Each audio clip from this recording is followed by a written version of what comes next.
오늘 하나님의 말씀은 기도의 장애물을 뛰어넘어라라는 제목으로 하나님 말씀 전하도록 하겠습니다. 종교개혁가 마틴 루터가 이렇게 얘기했습니다. 나는 오늘 할 일이 너무 많아서 보통 때보다 기도할 시간을 더 떼어 놓아야 한다라고 하면서 기도에 대해서 이 사람이 이렇게 이야기를 했습니다. 또 성경 주석가 매튜 헨리는 이렇게 얘기했습니다. 기도가 아침에 열쇠가 되고 저녁에 자물쇠가 되게 하라라고 이렇게 기도에 관해서 이렇게 얘기했습니다. 또 빌리 그레엄 목사님은 이렇게 얘기했습니다. 기도가 없는 그리스도인은 능력 없는 그리스도인이다라고 이렇게 얘기했습니다. 또 빌리 썬데이라고 하는 이 사람은 당신의 기도에서 우울함을 끄집어내고 환호성을 집어넣으라라고 이렇게 얘기했습니다.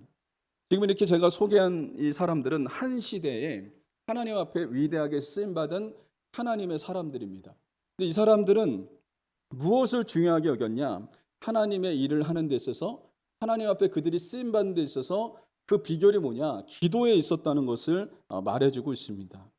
여러분, 우리는 기도에 관한 명언을 잘 알고 있습니다. 그리고 기도에 관한 말씀도 잘 알고 있습니다.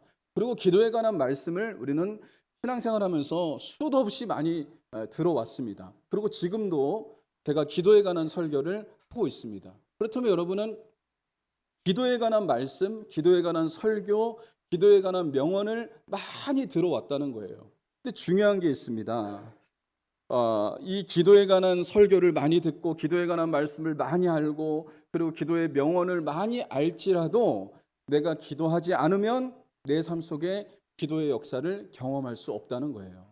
진짜 안다는 것은 무엇이냐면 안다면 행동하는 겁니다. 내가 기도에 관해서 안다면 기도하는 사람이 될 때 하나님의 역사를 경험할 수 있다는 것을 여러분 잊지 마시기를 주님의 이름으로 간절히 소망합니다. 그래서 야고보 사도는 이렇게 얘기했습니다. 야고보서 4장 2절에 너희가 얻지 못함은 구하지 아니하기 때문이요 이렇게 얘기했습니다. 우리가 얻지 못하는 것은 기도하지 않기 때문이다라고 얘기합니다. 그렇습니다. 기도하지 않기 때문에 응답이 없는 거죠. 기도하지 않기 때문에 하나님의 역사를 경험할 수도 없는 것입니다. 기도하지 않기 때문에 우리의 삶 속에 아무런 일도 하나님의 역사가 일어나지 않는 것을 여러분 볼 수가 있다는 거예요.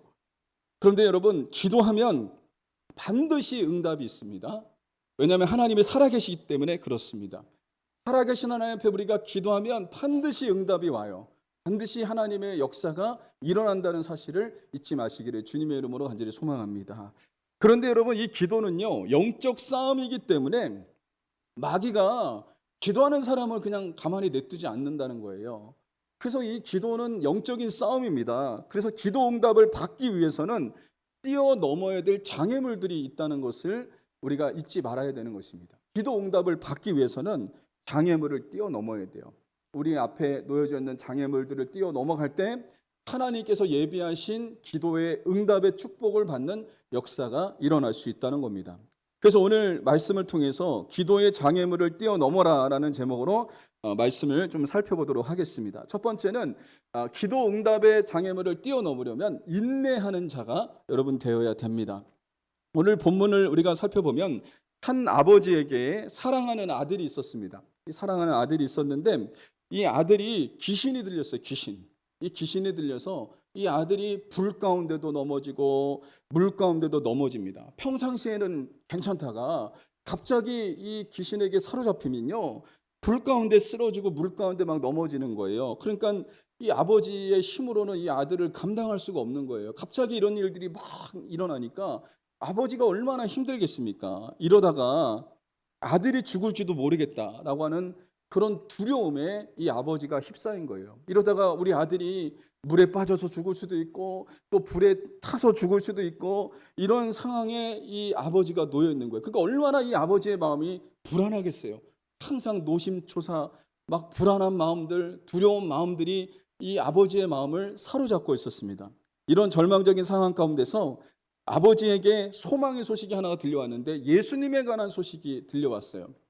예수님을 만나면 자기의 아들을 고칠 수 있다는 희망이 그분에게 생겼습니다. 예수님은 죽은 자도 살리고 눈먼 자도 눈뜨게 하고 앉은 뱅이도 이렇게 세우시는 분, 이분이 예수님이라고 하는 소식을 이 사람이 듣게 됩니다. 그래서 희망을 가지고 예수님이 계신 곳을 그 아들을 데리고 갔습니다. 그 아들을 데리고 갔어요. 그런데 가는 날이 장날이라고 예수님이 계시지 않는 거예요. 예수님은 어디 가셨냐? 3명의 제자를 데리고 변화산에 올라가신 겁니다. 변화산에. 그리고 그 곳에는 누구만 있었냐면 9명의 제자만 남아있는 거예요. 9명의 제자. 하는 수 없이 아버지는 제자들에게 아들의 사정을 이야기하고 아들을 사로잡고 있는 귀신을 좀 내어 쫓아달라고 이렇게 제자들에게 부탁을 했어요. 그러니까 제자들이 아이를 붙잡고 막 기도합니다. 그런데 아무런 변화가 없는 거예요. 시간이 많이 흘렀습니다. 그런데도 제자들이 계속해서 기도하는데도 아이는 나을 기미가 보이지 않는 거예요. 이러니까 어떤 일이 일어났냐면 서기관들이 제자들을 지켜보다가 제자들에게 달려들었습니다. 여러분, 이 서기관들은 누구냐면 그 당시에 이 사람들은 성경을 이렇게 쓰는 사람들이었어요. 성경을. 그런데 이 사람들이 예수님에 대해서 책을 잡으려고 뭔가 잘못된 흠을 잡으려고 눈에 불을 켜고 달려들었던 사람이 이 서기관들이었습니다.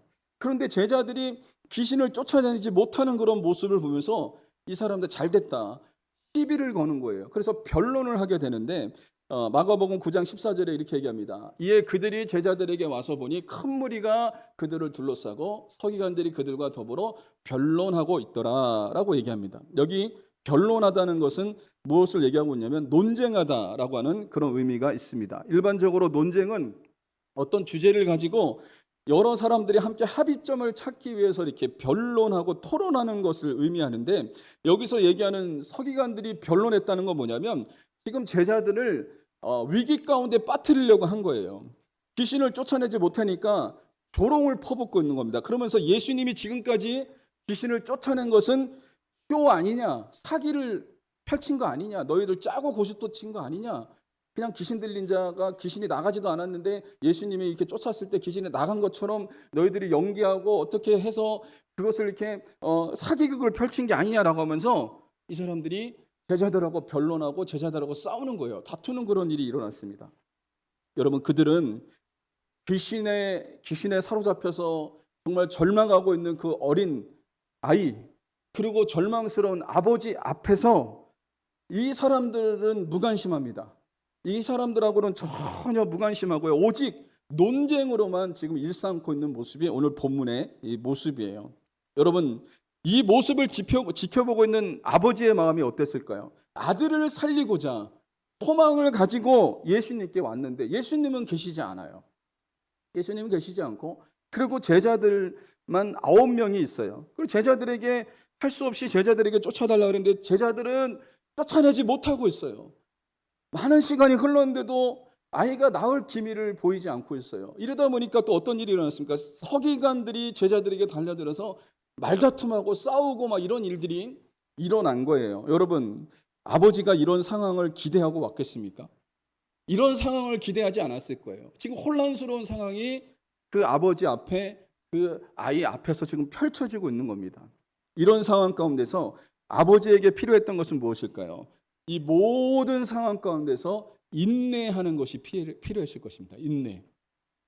이런 정말 자기가 원하지 않는 상황으로 펼쳐지는 그 일들, 자기가 바라지 않는 일들이 지금 막 계속해서 되어지고 있잖아요. 이런 상황 가운데서 그 아버지에게 필요했던 것이 인내하는 것이었다는 것을 오늘 본문에서 우리에게 가르쳐주고 있습니다. 여러분, 어느 정도의 시간이 흘러갔습니다. 그러고 난 다음에 예수님이 변화산에서 내려오셨죠. 예수님이 내려오시고 난 다음에 그 상황을 예수님이 다 정리하세요. 여러분, 만약에 아버지가 이런 상황 가운데서 인내하지 못하고, 끝까지 인내하지 못하고 그냥 에이 됐어 그러면서 돌아가 버렸다, 그럼 예수님 만나지 못한 거죠. 그 상황 가운데서 그냥 됐어, 그냥 나는 이런 상황 바라지도 않았고 막 그러면서 아버지가 그 상황과 형편을 인내하지 못하고 그 자리를 벗어났다면 변화산에서 내려오신 예수님을 만날 수가 없었다는 거예요. 그러나 그 아버지는 인내했다는 겁니다. 여러분, 이것을 우리가 주목하셔야 됩니다. 우리가 기도 응답의 장애물을 뛰어넘으려면 모든 상황 가운데서 인내하는 자가 되어야 된다는 겁니다. 인내해야 돼요. 묵묵히 그 자리에서 하나님을 바라보면서 하나님을 의지하면서 인내하는 자가 여러분 되어야 된다는 것입니다. 고 하영조 목사님이 이 기도로 돌파하라라고 하는 책을 쓰셨는데 그 책에 보니까 목사님이 이렇게 얘기하셨더라고요. 기도는 하나님의 때에 응답된다라고 이렇게 이분이 쓰셨어요. 그러면서 이렇게 설명하셨습니다. 사람들은 기도할 때 자신이 원하는 시간, 자신이 원하는 방법으로 하나님이 응답해 주시기를 바랍니다. 우리 마음대로 하나님을 조종하려고 하는 것입니다. 그러나 하나님은 우리 인간들의 조종을 받을 분이 아니십니다. 하나님께서는 기도 응답을 해주실 때에 하나님의 때에 하나님의 방법으로 하십니다 라고 이분이 이렇게 썼어요. 여러분 그렇습니다. 하나님의 때가 있다는 거예요. 여러분 그런데 우리는 인내하지 못하는 게 왜 인내하지 못할까요? 내 때를 주장하는 겁니다. 하나님 지금입니다. 지금 해주셔야 됩니다 라고 하면서 인내하지 못하는 거예요. 그러나 여러분 기도 응답은요 하나님의 때에 하나님이 응답하신다는 거예요. 여러분 이것을 우리가 잊지 말아야 돼요. 그러면서 이 목사님이 이렇게 얘기했습니다. 기도 응답에는 세 가지가 있다라고 얘기했습니다. 첫 번째는 기도하자마자 즉시 응답해 주시는 경우, 두 번째는 기도 응답을 아무리 기다려도 일정한 때가 되어야 이루어지는 경우, 세 번째는 아무리 기도해도 죽을 때까지 기도 응답이 없는 경우. 이렇게 목사님이 세 가지를 들었습니다. 저는 두 가지를 좀 이렇게 두 번째 기도 응답을 아무리 기다려도 일정한 때가 돼야지 이루어지는 경우에 대해서 좀 우리가 좀 살펴보기 원하는데 이 목사님이 이렇게 얘기했어요. 아브라함을 비유로 들어서 아브라함이 75세 때에 하나님께서 그에게 후손을 주겠다, 약속하신 자녀를 주겠다라고 하나님께서 말씀하셨는데 아브라함이 언제 이삭을 낳게 되냐면 100세 때에 이삭을 낳습니다. 그러면 75세에서 100세, 100세에서 75세를 빼면 몇 년입니까? 25년이 걸린 거예요. 25년. 여러분 25년을 기다렸던 것이죠. 아브라함은요 25년을 기다리면서 기도하는 가운데 하나님의 약속을 기다렸던 거예요. 여러분 그렇다면 25년 동안 이게 기도하는 게 쉬운 일입니까? 여러분 1년도 기도하기 힘들 때도 있습니다. 6개월도 기도하기 힘들 때가 있습니다. 그런데 아브라함은요 25년 동안, 그리고 지금 우리가 지금 이루어진 일 때문에 성경을 보니까 아브라함이 100세에 25년 만에 아들을 낳았다라고 이렇게 우리가 알 수 있지만 아브라함은요 여러분 25년 뒤에 그 100세의 아들을 낳을 것이라고 생각했겠습니까? 그게 아니라 아브라함은 언제까지 기도한 거예요? 하나님께서 하나님의 때에 이루어 주실 때까지 인내했다는 것을 말씀해 주고 있다는 거예요. 여러분 그러므로 우리가 기도해도 응답이 없습니까? 그렇다면 때를 기다려야 됩니다. 나의 때가 아니라 하나님의 때를 기다려야 되는 줄 믿습니다. 하나님께서는 나의 때가 아닌 하나님의 때에 반드시 응답하시는 분이 하나님이신 줄 믿습니다. 그래서 하나님의 때를 우리가 기다려야 되는데 이 하나님의 때를 어떻게 기다릴 수 있을까요? 모든 상황 가운데서 인내하면서 기도하는 자가 될 때 하나님의 때가 반드시 온다는 사실을 잊지 마시기를 주님의 이름으로 간절히 소망합니다. 두 번째로 기도 응답의 장애물을 뛰어넘으려면 낙심하지 말아야 합니다. 예수님께서 변화산에서 내려오시자 귀신 들린 아이의 아버지가 지금까지 있었던 일들을 하소연하는 거예요. 예수님에게 다 하소연합니다. 마치 이렇게 얘기하는 것 같습니다. 내가 귀신 들린 아들을 고쳐달라고 예수님께 나왔는데 예수님은 안 계셨습니다. 그래서 제가 제자들에게 우리 아들에게 들어간 귀신을 쫓아달라고 그랬는데 당신의 제자들이 쫓아내지 못했습니다. 이런 상황이 벌어졌고, 그리고 서기관들과 제자들이 막 다투고 싸우는 일들이 일어났습니다 라고 하면서 예수님께 지금 하소연을 하고 있는 거예요. 그러니까 예수님이 그 아버지의 말을 다 듣고 나서 예수님이 이렇게 말합니다. 그 아이를 데리고 와라, 내 앞에 데리고 와라 라고 이렇게 이야기를 해요. 그래서 그 말을 듣고 이 아버지의 마음이 얼마나 안심되었을까요? 예수님이 아이를 자신 앞으로 데려오라 그래요. 그 아버지의 마음은 어떤 마음이 있었을까요? 이런 생각이 있었을 거예요. 이제 됐다. 예수님이 오셨으니까 우리 아이는 살았다 라고 하는 마음이 그 아버지의 마음에 있었겠죠. 아버지는 아들이 낳을 수 있다는 기대와 소망을 가지고 아이를 예수님께 데리고 옵니다. 그런데 아이가 예수님을 보자마자 심한 경련을 일으키면서 땅에 엎드려지고 막 구르면서 거품을 흘리는 그런 일이 일어났어요. 여러분, 아이가 집에서 쓰러졌을 때 경련을 일으키는 것보다 더 심하게 이런 일이 일어나는 거예요. 지금까지 이렇게 심하게 한 적은 처음 본 거예요. 이 아버지가. 집에서도 뭐 거품을 울고 쓰러지긴 했지만 이렇게 심하게 막 경련을 일으키고 이렇게 한 것은 아버지가 처음 본 거예요. 눈앞에 그 아이의 모습이 이런 모습이니까 아버지가 어떤 마음이 들었을까요? 예수님께 오면 해결된다고 생각했는데 예수님을 보자마자 그 아이가 심한 경련을 일으키면서 꼬꾸라지는 그런 일이 일어난 거예요. 그 아버지의 마음이 그 눈앞에 펼쳐진 그 아이의 모습을 보면서 낙심케 되어지는 그런 일이 일어났던 것입니다. 여러분, 우리가 처음으로 교회 나와서 은혜 받고 예수님을 구주로 영접했을 때를 한번 생각해 보세요. 주님의 은혜에 감격해서 기쁨이 충만했습니다.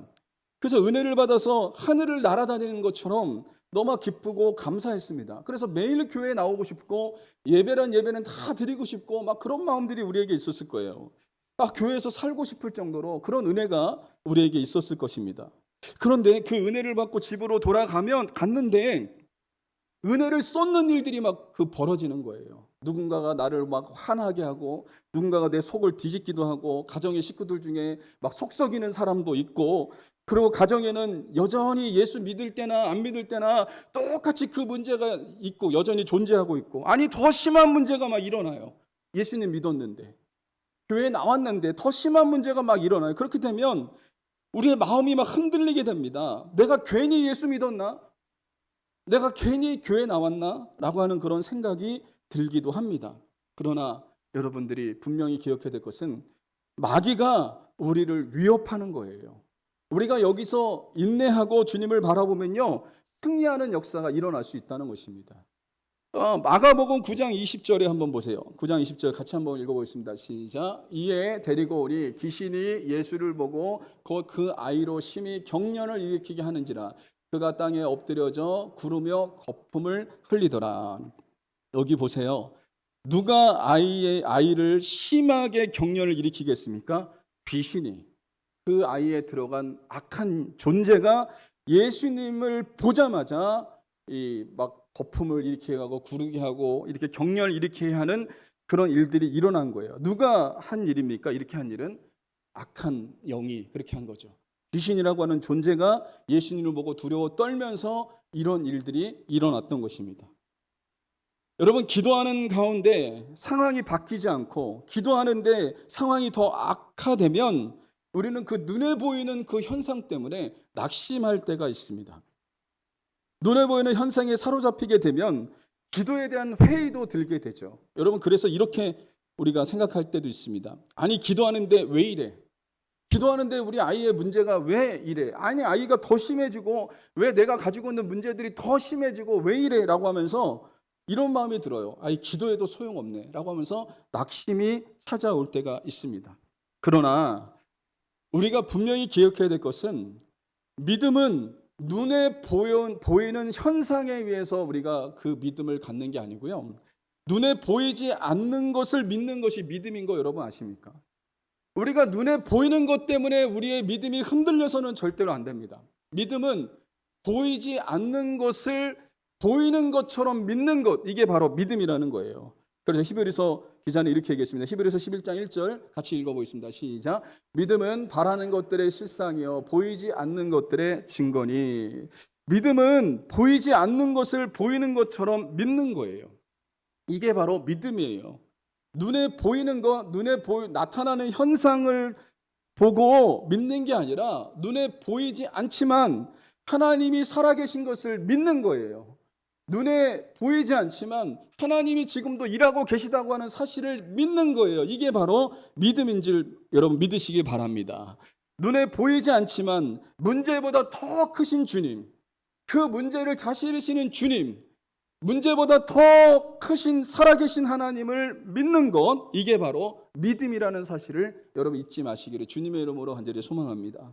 그래서 히브리서 11장 6절에 이렇게 얘기합니다. 같이 읽어보겠습니다. 시작. 믿음이 없이는 하나님을 기쁘시게 하지 못하나니 하나님께 나아가는 자는 반드시 그가 계신 것과 또한 그가 자기를 찾는 자들에게 상 주시는 이심을 믿어야 할지니라. 뭐라고 얘기합니까? 믿음은 이렇게 얘기하는 거예요. 여러분, 믿음은 그가 살아계신 것과 그가 계신 것과 하나님이 살아계신 것을 믿는 겁니다.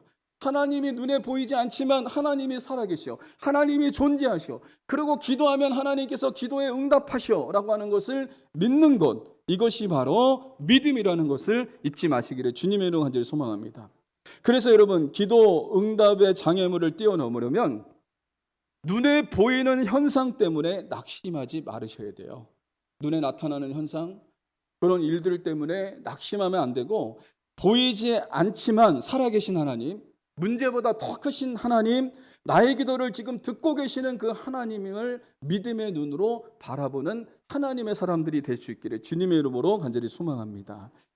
세 번째는 기도 응답은 믿음으로 받는다는 겁니다. 아이가 예수님을 보자마자 심한 경련을 일으키고 엎드려져 거품을 일으키는 그런 모습을 본 아버지는요, 그 나타나는 현상 때문에 마음이 무너졌습니다. 마음이 너무 낙심이 됐습니다. 그래서 예수님에게 이런 말을 합니다. 마가복음 9장 22절에 같이 읽어보겠습니다. 시작. 그러나 무엇을 하실 수 있거든 우리를 불쌍히 여기사 도와주옵소서. 여기 무엇을 하실 수 있거든을 여러분 좀 주목해 보십시오. 이 말은요, 이것은 믿음의 말이 아니고요, 의심의 말이고 불신앙의 말인데, 이 말은 뭐냐면, 무엇을 하실 수 있거든이라고 하는 말은 뭐냐면 할 수도 있고 못 하실 수도 있다라고 하는 말입니다. 주님이 하실 수도 있고 못 하실 수도 있다라고 하는 그런 불신앙의 고백이었어요. 이 사람은요, 지금 눈에 보이는 현상 때문에 그의 믿음이 흔들렸습니다. 그의 믿음이 흔들렸어요. 주님이 할 수도 있고 못 할 수도 있지만 우리를 좀 불쌍히 여겨달라고 지금 이렇게 얘기한 거예요. 이 사람의 고백은 지금 불신앙의 고백이고 이 의심의 말을 지금 하고 있는 거예요. 그때 예수님께서 뭐라고 말씀하십니까? 마가복음 9장 23절 같이 읽겠습니다. 시작. 예수께서 이르시되 할 수 있거든이 무슨 말이냐? 믿는 자에게 능히 하지 못할 일이 없느니라 하시니. 여기 보십시오. 예수님이 뭐라고 얘기했습니까? 할 수 있거든이, 이 말이 무슨 말이냐? 할 수 있거든이 이 말이 무슨 말이냐? 내가 할 수도 있고 내가 못할 수도 있다고? 그 말이 무슨 말이야?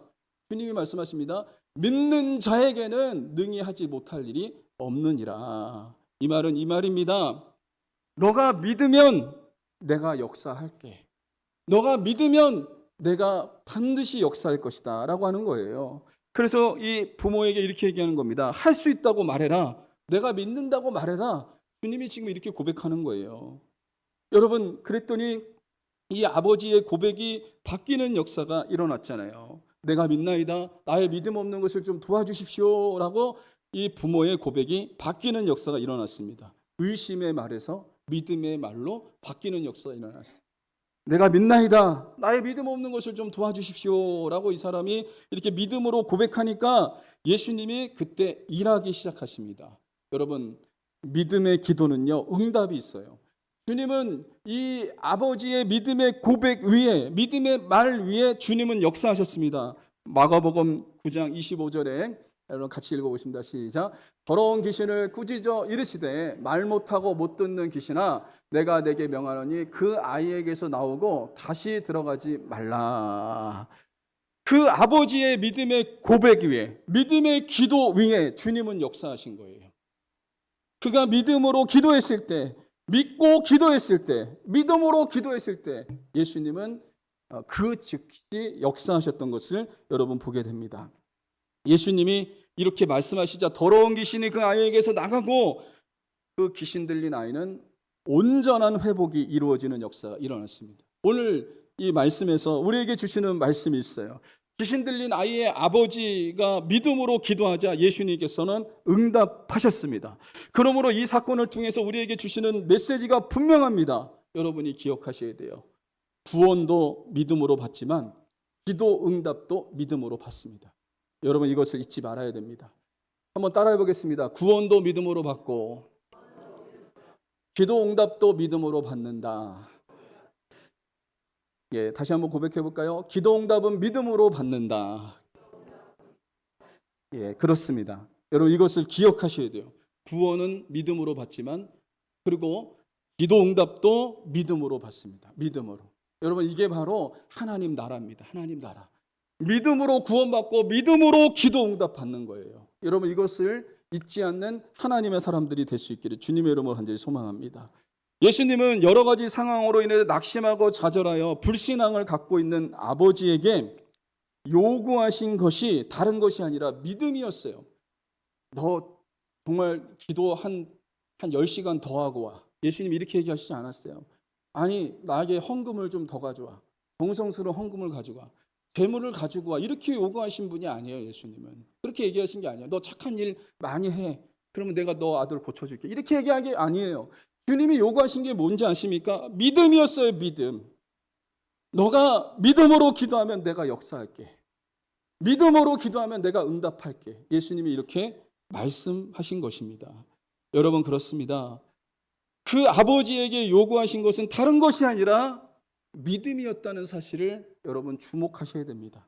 아버지가 낙심하고 좌절로 인해서 그 무너진 그 마음, 그 불신앙의 마음, 그 마음이 예수님의 말씀을 듣고 믿음으로 회복되었을 때 그때 주님이 일하기 시작했다는 것을 여러분 주목하셔야 됩니다.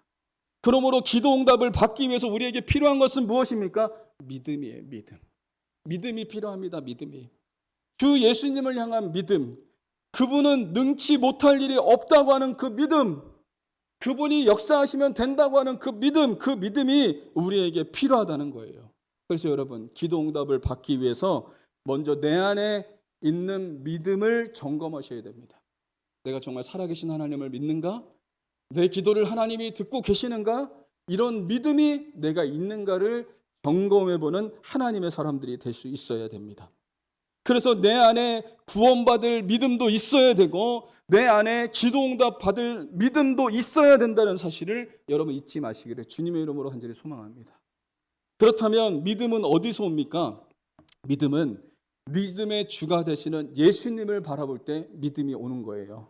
여러분 히브리서 12장 2절 같이 한번 읽어보겠습니다. 시작. 믿음의 주여 또 온전하게 하신 인 예수를 바라보자. 이 세 번역 성경으로도 한번 읽어보겠습니다. 시작. 믿음의 창시자여 완성자이신 예수를 바라봅시다. 예수님은 누구라고요? 믿음의 창시자라고 세 번역에서 얘기합니다. 우리가 예수님을 바라보면 그 예수님이 우리에게 믿음을 주시는 분이에요. 우리가 환난과 어려움을 당하는 가운데 하나님 앞에 기도하잖아요. 여러분 기도는 무엇입니까? 예수님을 바라보는 것이거든요. 예수님을 바라보다 보면 어떻게 하냐면 내 안에 믿음이 오는 거예요. 믿음이. 내 자녀에 관한 문제가 해결될 그런 믿음이 오고요. 내 질병의 문제가 해결될 믿음이 오고요. 내 삶의 여러 가지 문제들이 해결된다는 그런 믿음이 내게 주어지는 역사가 일어날 수 있다는 것입니다. 기도는 누구를 바라보는 겁니까? 주 예수님을 바라보는 겁니다. 믿음의 창시자이신 예수님을 바라보는 것. 이것이 바로 우리가 기도할 때 해야 될 일이라는 거예요. 그렇게 기도할 때 예수님을 바라보면 어떤 역사가 일어나냐면 우리 안에 믿음이 오는 거예요. 믿음이 부어지는 역사가 일어날 것을 믿으시기를 주님의 이름으로 간절히 소망합니다.